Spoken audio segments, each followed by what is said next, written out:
It appears like the NBA is finally getting that start date. What's up, everyone? Welcome to Lakers Report by Chalk Sports, all things Lakers.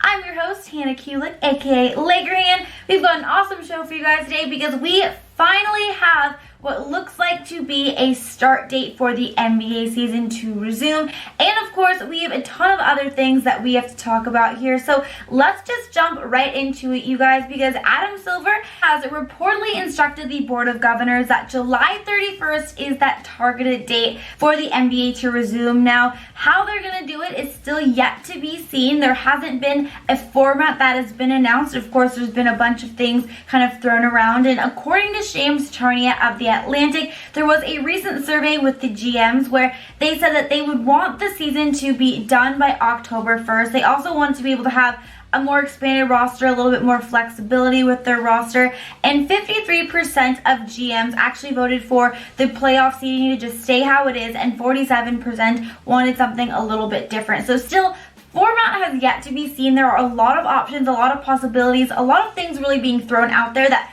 we are going to touch on in a little bit. Some things that could actually be very exciting, a little bit different, but I think would be exciting if the NBA were to implement these kind of new ideas. We're going to get into that. But still, having this targeted date, like I said, after months of just kind of it being a standstill, is still a huge step in a positive direction. So you guys, I really do believe the NBA is returning, and July 31st is looking like the day it is going to be it. And if you guys are as excited as I am about the NBA returning, then go ahead and type me down below. You guys, Laker basketball, NBA basketball, back in action. I need to see a lot of me's down in the comments because I know we are all so excited. Now, even though we are all so excited for the NBA to return, we can't ignore and turn a blind eye to what has been going on this last week in our country, because the tragic death and passing of George Floyd, the murder of George Floyd by a police officer, has really shook our country and have just opened the eyes to so many people at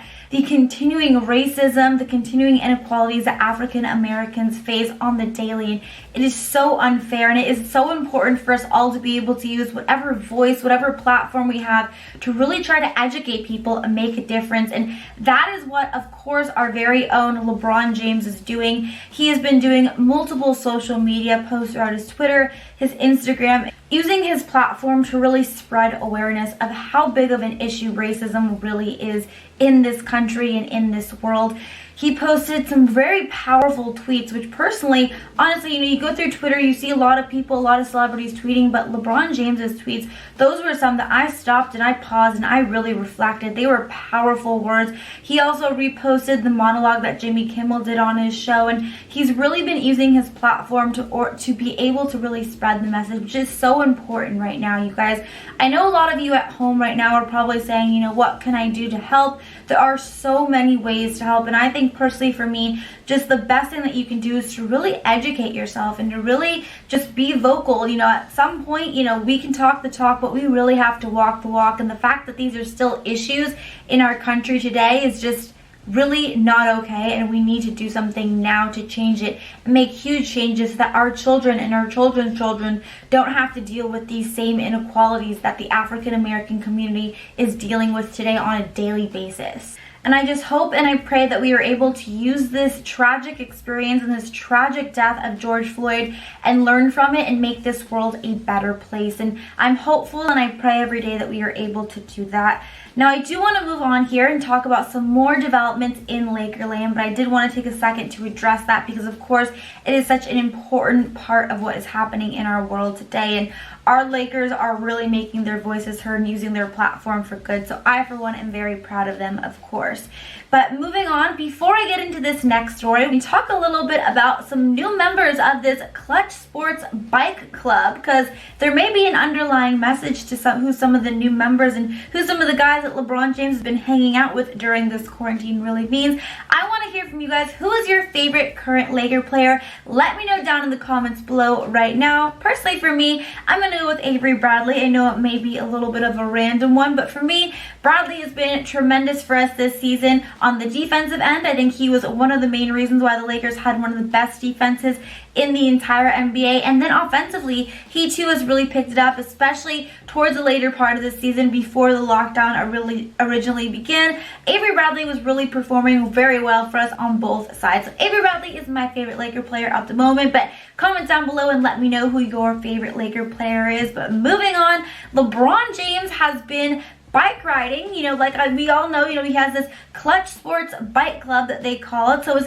no surprise there. He's been doing this, throughout quarantine. But recently, the other day, he was actually seen with 2 new members. And those members were J.R. Smith and Jordan Clarkson. Now, obviously, LeBron James played with those 2 players back in Cleveland. So some people are saying, not that big of a deal. They're friends, they're friendly. But let's look into this a little bit, you guys, because these are 2 players that actually have been tied to the Lakers, and LeBron James has said himself that, he's being very cautious with who he's spending his time with during this quarantine, who he's working out with, and for him to be working out with Jordan Clarkson and J.R. Smith is pretty telling, you guys. So those are 2 players that, like I said, have been tied to the Lakers. Jordan Clarkson is actually going to be a free agent this offseason, a guy that I think would be a great pickup for the Lakers. Obviously, he played for the Purple and Gold back a couple of years ago, but I think he would be a great fit for this team moving forward in the future. So yes, of course, well, they are all members of this Clutch Sports Bike Club, and one may say, maybe they're just friends from playing together on a previous season. I, for one,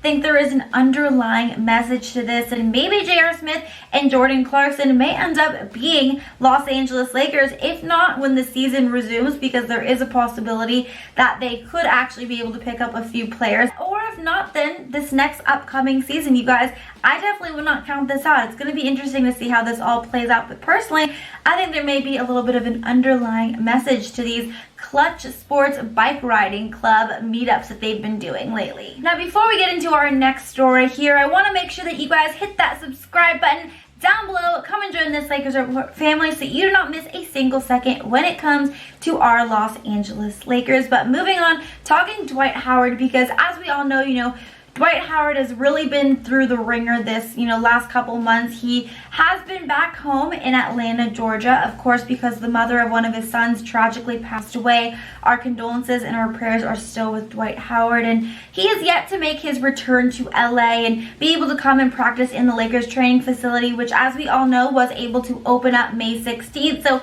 lot of Laker players, of course, have been getting in there, getting in their workouts, of course, still socially distancing and using those members set by the CDC to guideline them, but still was a big step in the right direction. But Dwight Howard is one of those players who has yet to return. He's been doing his workouts back home in Atlanta, Georgia, and he is kind of planning a way which he will be able to return to LA, but he wants to do so safely and, of course, in the best way for him. Of course, we all want Dwight Howard to return and get back to, the training facility and get back to being able to work out in LA, but of course, we want him to do it safely and we want him to do it what's best for him and his family moving forward. Now, I have an update on a possible scenario on how the NBA can return and one of the formats that they may actually implement. But before we do, I want to let you guys in on an awesome deal that we are having right now on one of our Lakers t-shirts, because if you guys want to be able to rock all things purple and gold and be prepared to not only stay comfy and rock Lakers during this lockdown quarantine, but be fully prepared for when the NBA does return July 31st, then you are in luck, because here we are offering an awesome promo on this Lakers t-shirt. If you would like it on sale, then all you have to do is go to chatsports.com/LakersT. So definitely make sure you check that out and take advantage of this awesome opportunity. But moving on, now of course when the NBA does return, like I said, format is still unknown. There are so many kind of things being thrown out there in terms of, are they going to be doing 1 through 16, 1 through 8? Well, how are the playoffs going to look? Are they going to have some exhibition games? There's still so many things that have been thrown out there. And one of the options that is being thrown out is that when the NBA does return, it would be a 72 game return. But that is being met by some criticism, because some teams feel like, that's not going to be a lot of incentive to these teams who already kind of have their playoff standings. Now, another incentive and another option that's being thrown around that I actually think would kind of be cool, for the Western Conference at least, this would not apply for the Eastern Conference, but because, of course, the Western Conference, those last spots, the 8th, 9th spots were also really kind of congested and there were so many teams that could have potentially slid into that 8th spot. The 1 through 8th in the Western Conference was not fully decided yet. There could be a bubble of teams where the NBA brings back 4 teams to be able to compete for that spot in the playoffs. Now, according to Adrian Wojnarowski, apparently the NBA could be looking to bring in these 4 bubble teams, which would be the Portland Trail Blazers, the Sacramento Kings, the New Orleans Pelicans, and the San Antonio Spurs, to be able to kind of go head and head and compete for a spot in the playoffs. Now, personally for me, I think that would be a pretty cool idea because, of course, the Western Conference is so deep. There really is, you know, those handful of teams that really could have been a deciding factor. They needed those more games, those 19, 20 games that we had left of the regular season to really be able to determine the standings of the Western Conference. And there have been players, which Damian Lillard is one that has been extremely vocal from Portland, of course, that if he is not giving an opportunity to be able to be in the playoffs, then he does not want the season to resume. So, of course, Damian Lillard and other guys, you know, would of course like the NBA to do this kind of bubble way in the Western Conference. That way they would have a shot at being able to play in the playoffs. But now, who knows if this is something that is actually going to happen. But of course, whenever Woj reports on something, it does seem like it is a highly likely scenario. And personally for me, I think it would be a good idea. You know, I think it would be a nice little switch up. Of course, give those teams a chance to make the playoffs, which of course, whoever does win those games would most likely end up playing the Los Angeles Lakers, who, as we all know, have the #1 seed in the Western Conference. So, still not 100% sure if that is going to be a scenario that the NBA is actually going to do, but definitely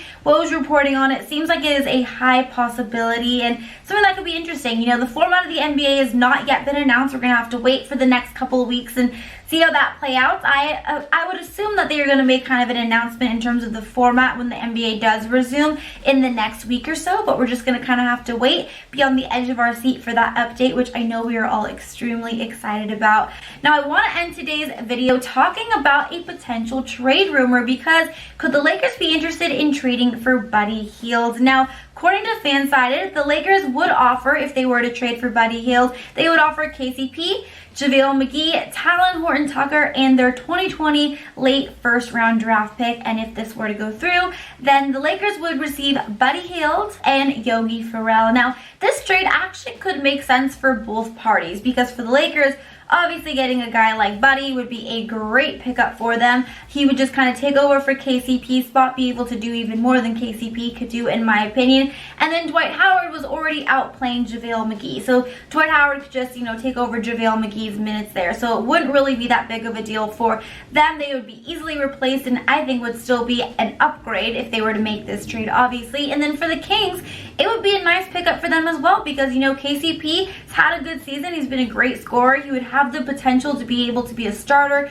play some really big minutes, kind of be able to get some more shots up, really prove that he deserves a big contract when his contract expires in the next year or so, when he becomes a free agent. And I think that would be a great spot for him. And then JaVale McGee would most likely be their starting center. I think McGee would be great in the pick and roll situation with, of course, the Kings' young star De'Aaron Fox. So I think this trade could really work out for both parties. But I'm curious, do you guys think that the Lakers should trade for Buddy Hield? If you do, type Y down below. If not, type N down below. Personally, for me, you guys, I'm all for this trade. I think it would actually be a great thing for both teams involved, so I'm all for it. But let me know down in the comments below. That is going to be it for today's Lakers report, all of the latest Laker rumors and breaking news stories.